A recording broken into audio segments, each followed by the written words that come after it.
Hey, everybody, welcome to our broadcast. It's good to see you again this week. Business, Money, and Christianity. We're a financial podcast from a faith perspective. And where our goal is to try to learn tidbits about what makes us money, how we put our lives together in a more sound structure. And today I want to talk about time and money. There's an old saying that says, time is money. But let me let you in on a little secret. Time is money concept is a poor man's concept. And if you watch anything with very wealthy people, they're not concerned about how much money they're making for time, but they are concerned about how much time they retain. So let's think about this mindset for a little bit, and and try to understand why it's a poor man's mindset. A poor man will say time is money, and if you are going to utilize my time, then you're going to have to pay me my hourly wage.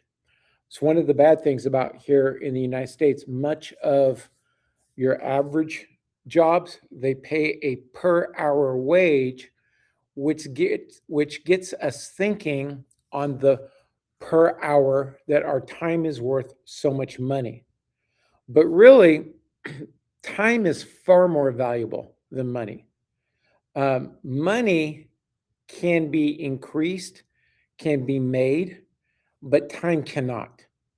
So it's really hard to equate that time is money. Now, we obviously need to make money.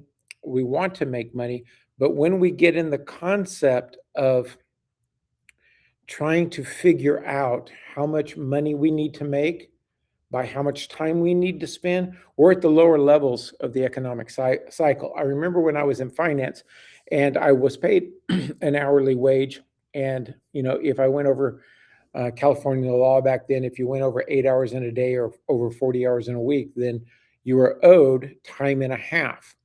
And so many people would try to work extra because it was a way that you could make more money because time is money, right? I couldn't wait until I got into management, because once I got into management, I got rid of the hourly wage and I went on salary. Now, for the most part, salary is not as financially beneficial.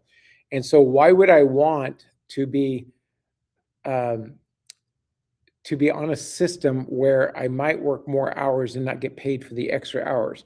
Because I never had a mindset that my time is money. Really, what it was is my success births money. And there's a difference in thinking on that.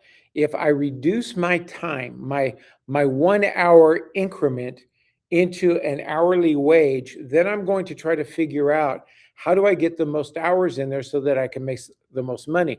And it gets my mindset off the bigger picture of success births prosperity. And within that, purpose can birth prosperity. If my purpose is a profitable venture, then my focus is not on how much time I spend pursuing it, it's the quality of pursuit that is going to be the payoff. So the Bible says in the book of Luke, chapter 6, give and it shall be given to you. Pressed down, shaken together, and running over shall men give into your bosom. Now, let's break this scripture down. When it says give, a lot of people's minds go to just the giving of money element. That if I give money, then money's going to come back to me. Well, there's some truth within that, but really give is a bigger picture. In fact, if you read in there, there's some other examples. If a person asks you to walk 1 mile, go with them 2 miles.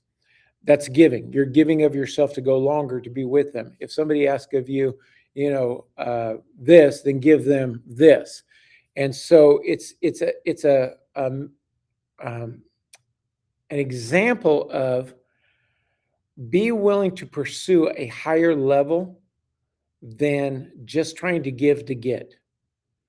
And so in give and it shall be given to you, when I moved from an hourly wage to a purpose, and within the purpose I could make bonuses. So the money was there if I did quality work and achieved the purpose of my employment. I remember one time I was working for a small company, and I don't know if the items are related, but it does fall into this. And the owner of the company, I gave my notice that I was going to quit, and I gave him a 2-week notice. And so I didn't need the job anymore. I'd gained a better, that's when I was going into the financial field. And so I had a full-time position, and I was working for him at nights. I was married, and so I was giving up the nighttime position. And when I went to collect my check, he lowered my hourly wage by 50 cents an hour. Now, this was back in probably about 1980, 1981, something like that. And so let's just say on a 40-hour paycheck, he maybe saved $20. Now, $20 was more back then than it is today, but it's still not a lot of money. So I could have called the California Labor Board. He could have got in a lot of trouble. It was $20. I didn't care because I gave to help that business grow. And my focus was not on an hourly wage. This man who had a very successful business, made a lot of money. His son ended up dying very prematurely by suicide. And he basically got rid of the business and went into retirement and just had to deal with a lot of tragedy. I don't know. I can't really say that $20 gypping me of my wages resulted in destruction in his family, but spiritual laws do work. Give, and it shall be given. When we give on the negative side, when we steal from people, when we do things, it's going to be given to us. We're going to walk in things, different philosophies of belief, yin and yang, and and all these kind of things. What goes around comes around. They actually do work because they're spiritual laws that back them.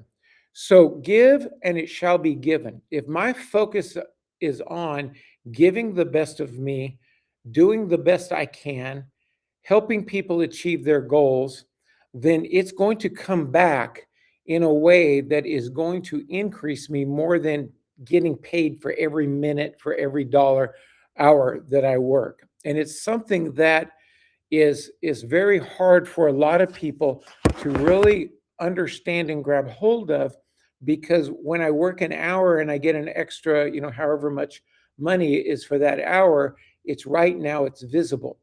But since I've gotten out of the hourly wage, which was around the early 1980s, I've never gone back to an hourly wage. And except for my consulting business, my coaching business, I do pay by the hour of time. I'm not employed by somebody, but for somebody wanting it, and it's much, much higher than what most people make in an hourly wage. But I don't really focus on the time. Many times on my coaching sessions, I will go over the hour. And so, in fact, just here a few weeks ago, a lady that I coached, she called and said, "Is there any way you can take a phone call right now? I need to ask you a question." Well, I called her right back. And we talked for probably 15 or 20 minutes, but I didn't charge her for it. Why? Because my mindset is not, you used up this, quarter of an hour, third of an hour, and so you're going to owe me this much money. It's in a bigger picture, and it produces a lot more. And until you get there, it's really hard to understand how the system works. But I've been on both sides of it, and it works. If you watch movies or interactions of the highly successful, they're not logging their time unless they're in a business, like they're an attorney and they're going to be billing somebody. It has to be broken down some way, but that's not what I'm talking about. A doctor will charge so much for a procedure, how much, and it's relegated on the complexity of it and how long it takes. But that's not really what I'm talking about. I'm talking about the mentality of, I've got to get paid for every hour I work.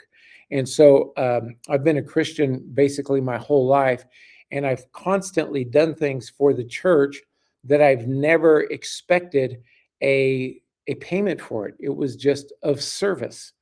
But God has a really interesting way of making that work. And so, our podcast is business, money, and Christianity. So we got the business component, we got the money component, but there's a spiritual component that brings everything together and makes it work. So there's got to be an in-depth understanding as time is actually more valuable than money. If I told you that I would give you 10,000 US dollars, and I said there was only one component of it that you had to do, and that is your responsibility for me to give you the $10,000 is to kill yourself. You obviously wouldn't do it because innately that time is more valuable than the money. You can go out someplace else and make the $10,000, but you can't do anything with it under my example. And so the element of being able to expand your time is far more valuable than the ability to save money. So I pay somebody $200 a month to mow my lawn. I have a yard with my house, and if I were to go out there, mow it, keep all the bushes trimmed, get the weeds out, keep it all nice and pretty, it's going to take me 2-3 hours to do it. And the guy that I pay, he's a young guy. He does it much faster. He hustles and goes around. It would take me a lot longer than what it took him. So it makes sense to me to pay him $200 because, like I said, in my coaching business, I charge $350. So if I pick up an extra coaching, I'll make more and pay him less. And so it makes sense to understand these dynamics and get the mindset out of our mind that time is money, and that I'm trying to construct everything on getting some money for my time. If I can pay somebody less to do it, if I can structure my life where I can get things done through other people, I've expanded my usage of time. I only have 24 hours a day. You only have 24 hours a day. But if I can get 3 people around me that will take less of a wage and do things, now I've just expanded what I can do. And so understanding these concepts and the philosophy of time is money, it hinders more people than it helps. So I want to encourage you to look at the value of your life and the value of your moments. You can always earn money, but you can't always get more time. And so get them in line and you'll find your life will work a lot better. Thank you again for joining us this week. Again, we're Business, Money, and Christianity, a financial podcast from a faith perspective. I hope I said something that helps you just shift your life a little bit to make it work better, make it more profitable. And like us, subscribe to us, make a comment, help us get algorithms out there. We appreciate you stopping by, and I look forward to seeing you again next week. I'll see you soon. Bye.